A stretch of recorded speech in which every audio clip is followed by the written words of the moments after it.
I'm now going to take you through duck stand. So what we're going to do is we're going to bring our heels together, bring our pelvis underneath, so tailbone pointing down towards the ground, and you're going to engage your glutes. Going to think about pushing the weight into the outside of the foot so you can feel the muscles in the outside of your leg working. Think about those arches raising in your feet.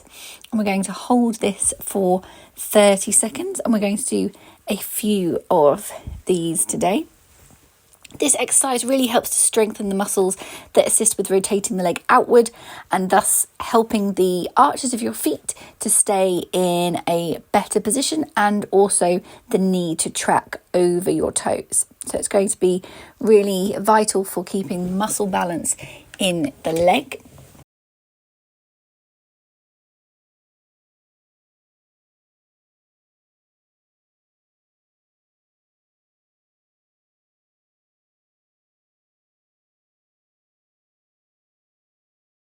Once you've held for 30 seconds, we're going to release out of that, and then we're going to come in to another duck stand. So bringing your pelvis back underneath you, thinking about pulling those hip bones together, so we're engaging those lower core muscles, weight into the outside of the foot so the arches raise, holding for 30 seconds. You should feel the work in the outside of your legs.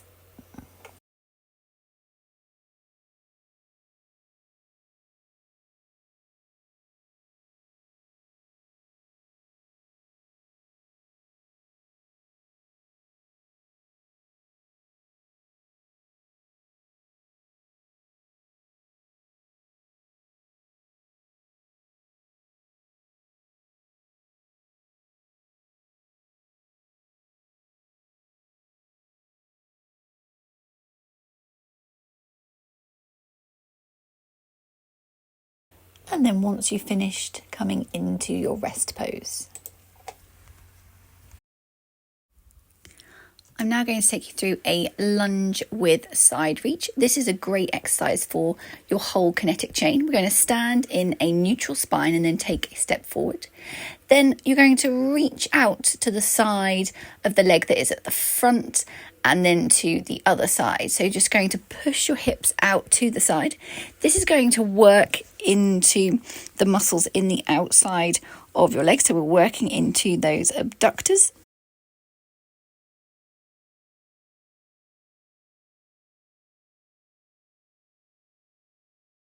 For when you're standing up on the pedals and driving power through your leg. It's also going to help with postural imbalances like an anterior pelvic tilt or lumbar lordosis. And we're just really stretching that arm out, reaching your hip out in the opposite direction. Every time you go into your lunge, think about that foot, knee and hip being in alignment. So make sure that your foot isn't starting to poke out to the side.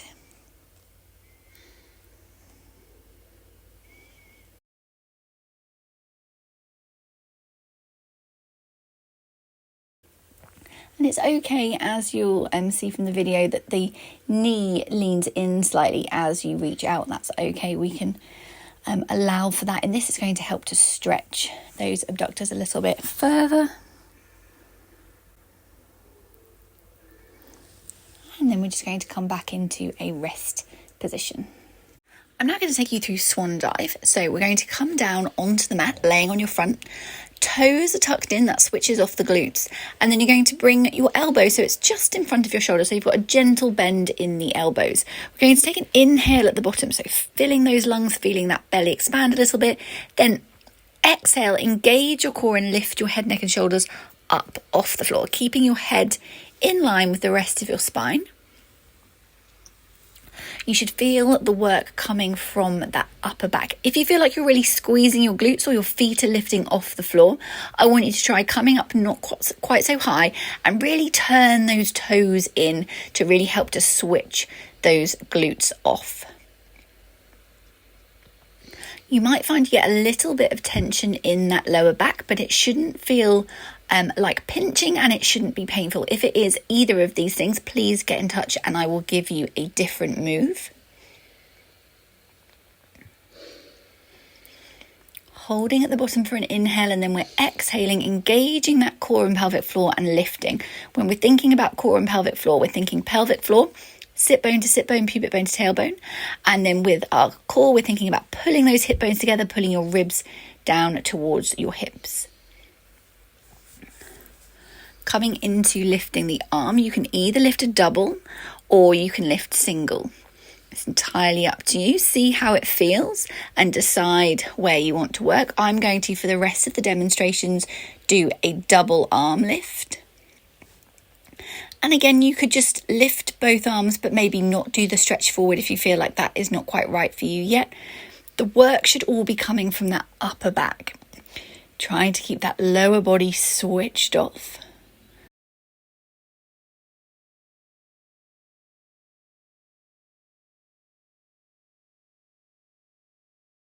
And you're keeping your head in line with the rest of your spine. So make sure you're not lifting your head and looking ahead of yourself. If you can see what's out of the window or what's in your room in front of your head, in front of your mat, then you're looking in the wrong direction. Your eye line should be down at the floor. Once you're finished, we're going to pull back into our child's pose as our release stretch. And we're going to hold this for your own count of somewhere between 20 and 30 seconds.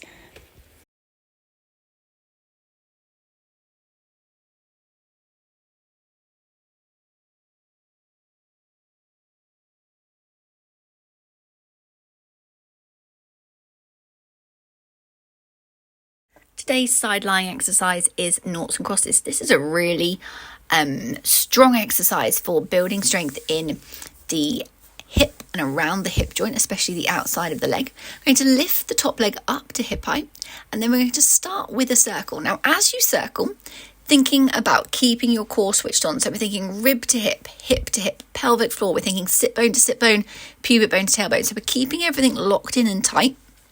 That way we're stabilizing the leg as it moves. Going to do up to 8 circles in each direction. If you want to do some more, that's absolutely fine. Hit the pause button, do some more. If you want to do slightly less, again, absolutely fine. Have a little bit of a longer rest.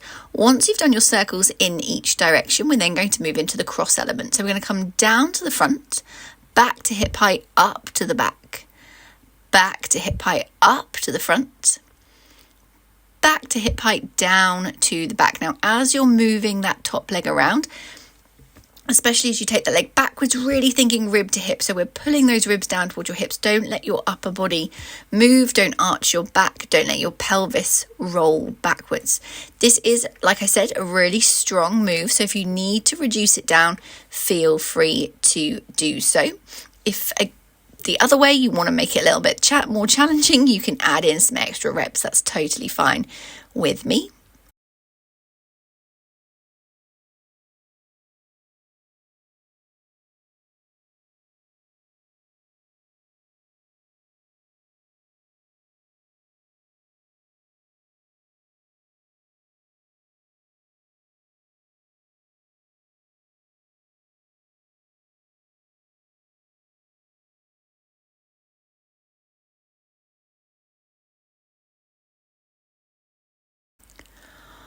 Once we've done one side, we're going to roll over onto the other side, making sure your hip and your shoulder are in a line, starting off with those circles. As you're circling, everything else stays nice and still, keeping your chin lifted. Make sure you're not looking down at your feet.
and then coming into your rest pose.